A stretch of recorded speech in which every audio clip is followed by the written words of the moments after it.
Hello students, हमने अपने first और second video it means first और सेकंड क्लास में लेसन फिफ्थ जो हिस्ट्री से रिलेटेड है क्लास 12th का है डिस्कस किया था। हम अपने थर्ड वीडियो में इट मीन्स थर्ड क्लास में हमारी क्लास 12th का लेसन फिफ्थ कॉलोनियल इन्वेशन का रेस्ट पार्ट डिस्क्राइब करेंगे। अब हमारा 1857 रिवॉल्ट का जो टॉपिक कंप्लीट हो गया। स्टूडेंट्स, इस टॉपिक में से एक बोर्ड में इंपॉर्टेंट क्वेश्चन 7 मार्क्स का ज़रूर बनता है। अब हमारा आ जाता है नेक्स्ट टॉपिक कि जब ब्रिटिशर्स पूरी तरह से जब इंडिया का एक्सप्लॉयटेशन हो रहा था, स्टार्टिंग में फ्रेंच, डच, ब्रिटिशर्स बहुत सारी यूरोपियन कंपनीज इंडिया में आई थी और उन्होंने ट्रेड किया था। इन सभी यूरोपियन कंपनीज में कंपटीशन हो रहा था इंडिया को ऑक्यूपाइड करने के लिए, तो इसलिए फ्रेंच और प्लस ब्रिटिशर्स इन दोनों में ही वॉर हुआ था, जिसमें फ्रेंच पूरी तरह से हार गए थे। फ्रेंच एक यूरोपियन कंपनी थी और ब्रिटिशर्स भी यूरोपियन कंपनी थी। ये दोनों ही यूरोपियन कंपनियां इंडिया के जो ट्रेड से रिलेटेड रिसोर्सेज है उनको ऑक्यूपाइड करना चाह रहे थे। अब ऐसे क्या रीज़न है कि फ्रेंच भी कैपेबल थे लेकिन फ्रेंच हार गए थे? Causes of failure of French, कि ब्रिटिशर्स से वो क्यों हार गए थे। The naval power of the Britishers, naval power का मतलब होता है जब शिप से जो शिप के through it means sea route के थ्रू जो पावर गेन की जाती है वो नेवल पावर होती है। ब्रिटिशर्स की बहुत ज़्यादा स्ट्रॉन्ग थी जबकि फ्रांसीसियों की वीक थी। नेक्स्ट हमारा आ जाता है there was a lack of coordination among the officers of the French company. जो फ्रेंच कंपनी के ऑफिसर्स थे उनमें कोऑर्डिनेशन की लैकनेस थी। नेक्स्ट पॉइंट आ जाता है हमारा Britishers had control over Bengal which provided them the with ration. Britishers को लगातार बंगाल से राशन प्रोवाइड हो रहा था। राशन प्रोवाइड होने का मतलब है खाने पीने का सामान प्रोवाइड हो रहा था, जबकि फ्रेंच को कोई भी तरह का सपोर्ट नहीं मिल पा रहा था। नेक्स्ट हमारा पॉइंट आ जाता है the Britisher paid attention to trade even during the wars. लगातार वॉर हो रहे थे, ब्रिटिशर्स और फ्रेंच के बीच में वॉर हो रहे थे, लेकिन वॉर होने के बाद भी ब्रिटिशर्स ने ट्रेड को छोड़ा नहीं और लगातार ट्रेडिंग एक्टिविटी करते रहे, जबकि फ्रांसीसियों ने ऐसा कुछ भी नहीं किया। नेक्स्ट हमारा पॉइंट आ जाता है the French governor duplex was recalled by French government when he was desperately required in India. जो फ्रेंच गवर्नर था डुप्लेक्स, वो इंडिया के क्लाइमेट और इंडिया में रहने से बहुत परेशान हो गया था और वो उसने फ्रेंच गवर्नमेंट को क्लियर कह दिया था कि अब कैपेबल नहीं है इंडिया में रहना। मतलब उसका मॉरल, उसका जील तुरंत ही खत्म हो रहा था फ्रेंच गवर्नर डुप्लेक्स का, जबकि ब्रिटिशर्स के साथ ऐसा कुछ भी नहीं हो रहा था। नेक्स्ट हमारा पॉइंट आ जाता है downfall of the Mughal emperor. Mughal emperor का डाउनफॉल क्यों हो गया था? ऐसे क्या रीज़न है कि मुगल एम्पायर पूरी तरह से डिस्ट्रॉय हो गया था? The successor of Aurangzeb, Aurangzeb की डेथ के बाद उसके जो भी सक्सेसर थे वो इनएफिशिएंट थे, इनएफिशिएंट, वीक और power hungry. It means power hungry का मतलब है केवल वो पावर को गेन करना चाह रहे थे और लग्जीरियस लाइफ को गेन करना चाह रहे थे और वो पूरी तरह से अपने एम्पायर को स्ट्रॉन्ग नहीं करना चाह रहे थे। ये रीज़न है मुग़ल एम्पायर के डाउनफॉल होने का। फिर नेक्स्ट हमारा पॉइंट आ जाता है द मुग़ल दरबार वॉज डिवाइडेड। औरंगजेब की डेथ के बाद मुग़ल दरबार पूरी तरह से डिवाइड हो गया था, अलग अलग फ्रैक्शन इट मीन्स अलग अलग टुकड़ों में डिवाइड हो गया था, जिसमें Iranian, Turanians, Indians nobles after the invasion of the Nadir Shah. Nadir Shah का अटैक हुआ था 1739 में। अहमद शाह अब्दाली का अटैक हुआ था 1761 में। ये प्रोमिनेंट है बेटा। नादिर शाह का अटैक हुआ था 1739 में और अहमद शाह अब्दाली का अटैक हुआ था 1761 में। The Mughal empire came to be end. Mughal empire का तुरंत ही एंड हो गया था। फिर हमारा नेक्स्ट पॉइंट आ जाता है थर्ड बैटल ऑफ पानीपत। अब हमारा आ जाता है टॉपिक कि थर्ड बैटल ऑफ पानीपत कब हुआ था। थर्ड बैटल ऑफ पानीपत 14 जनवरी 1761 में हुआ था। मराठास के बीच में हुआ था और अहमद शाह अब्दाली के बीच में हुआ था। Founded an independent state in Bengal. Independent state Bengal में इस्टेब्लिश किया था मुर्शिद कुली खान ने। थर्ड बैटल ऑफ पानीपत हुआ था 14 जनवरी 1761 में हुआ था।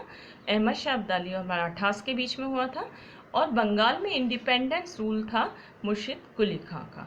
अब हमारा आ जाता है next topic student, the Jat state. ये स्टूडेंट्स अलग अलग नोट्स के अकॉर्डिंग आपको डिस्क्राइब कर रही हूँ, जो इम्पॉर्टेंट पॉइंट्स है वो डिस्क्राइब कर रही हूँ। आप लोग नोट्स के थ्रू ही पढ़िए, बुक से नहीं पढ़िए।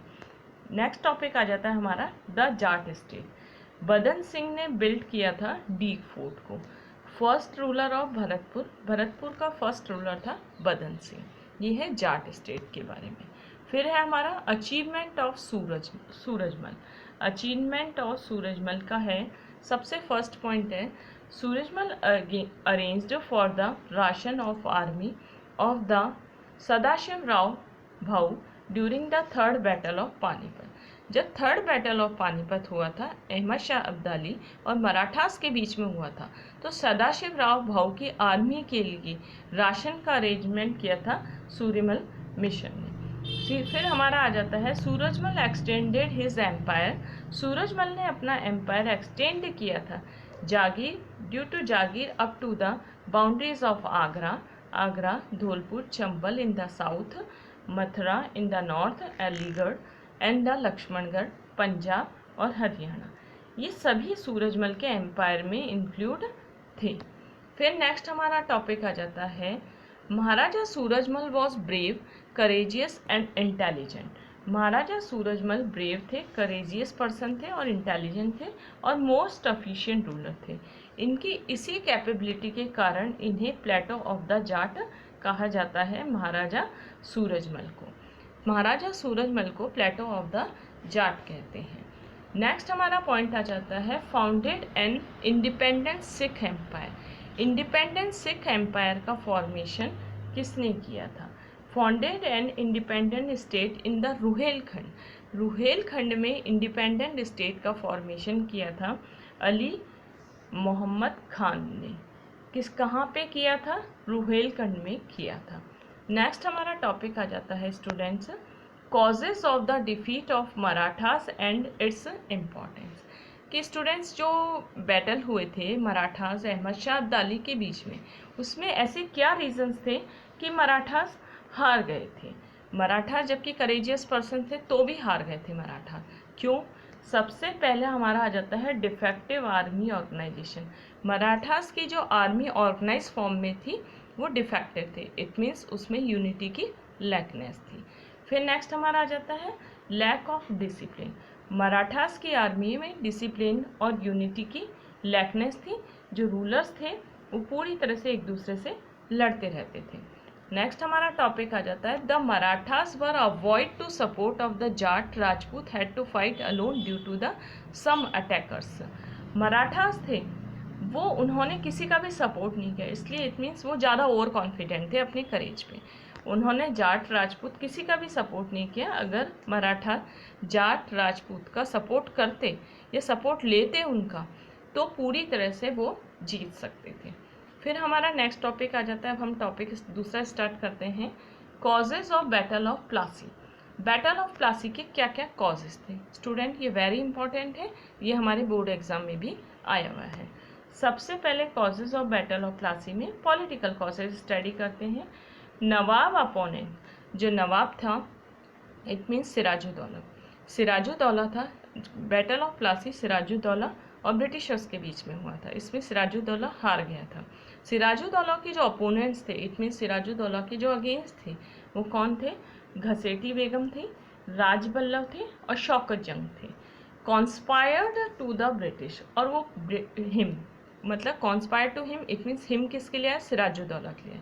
वो कॉन्स्पिरेसी कर रहे थे सिराजुद्दौला के आगे, और किसके साथ मिल गए थे? ब्रिटिशर्स के साथ उन्होंने मिल गए थे और सिराजुद्दौला को हराने में उनका कॉन्ट्रीब्यूशन रहा था। फिर हमारा आ जाता है डिसकर्सी टुवर्ड्स द नवाब। नवाब के साथ मिसबिहेव किया था।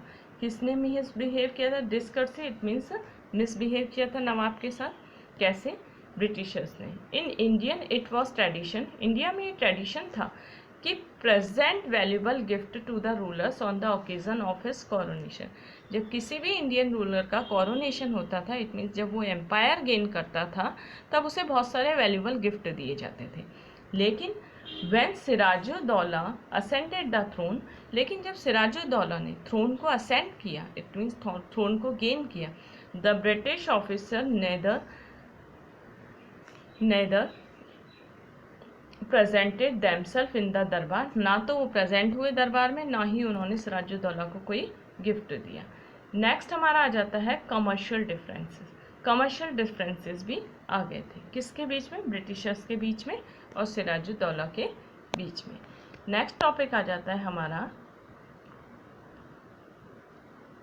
Black hole tragedy. Black hole tragedy में हमारा आ जाता है अकॉर्डिंग, ब्लैक हॉल ट्रेजेडी ये बहुत इंपॉर्टेंट टॉपिक है जो कोलकाता में हुई थी। ब्लैक हॉल ट्रेजेडी में सबसे पहले है according to scholar the Nawab imprison 146 britisher.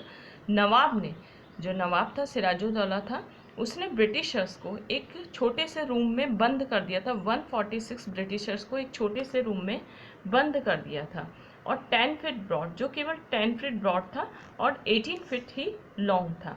20 जून को ये इंसिडेंट हुआ था, ब्लैक हॉल ट्रेजेडी। सुबह जब रूम खोला गया, ओनली 23 सर्वाइव्ड, केवल 23 ब्रिटिशर्स ही सर्वाइव कर रहे थे, जिंदा थे। और next morning 123 people died of suffocation. Suffocation के कारण 123 पीपल डाइड हो गए थे। ये हमारा आ जाता है black hole tragedy. Black hole tragedy हुई थी 20 जून को हुई थी और इसमें 146 ब्रिटिशर्स को एक नवाब ने एक छोटे से रूम में बंद कर दिया था, जो 10 फीट ब्रॉड था और 18 फीट लॉन्ग था। इसमें जब सुबह मॉर्निंग में देखा गया तो केवल 23 जो ब्रिटिशर्स थे वही सर्वाइव कर रहे थे, वही जिंदा थे। ब्लैक हॉल ट्रेजेडी इंसिडेंट के टाइम में हॉलवेल प्रेजेंट था, ब्रिटिश जो गवर्नर था हॉलवेल प्रेजेंट था। नेक्स्ट हमारा टॉपिक आ जाता है बैटल ऑफ प्लासी, कब हुआ था और किस किस के बीच में हुआ था। बैटल ऑफ प्लासी सिराजुद्दौला और किसके बीच में हुआ था? ब्रिटिशर्स के बीच में हुआ था। कब हुआ था? 23 जून 1757 को हुआ था। स्टूडेंट्स, हमने अपने थर्ड वीडियो में, इट मीन्स थर्ड क्लास में, क्लास 12 से रिलेटेड 5th लेसन स्टडी किया, कॉलोनियल इन्वेशन। हम अपने 4th वीडियो में result of battle of Plassey discuss करेंगे, जो लेसन 5th का ही एक पार्ट है क्लास 12 हिस्ट्री का।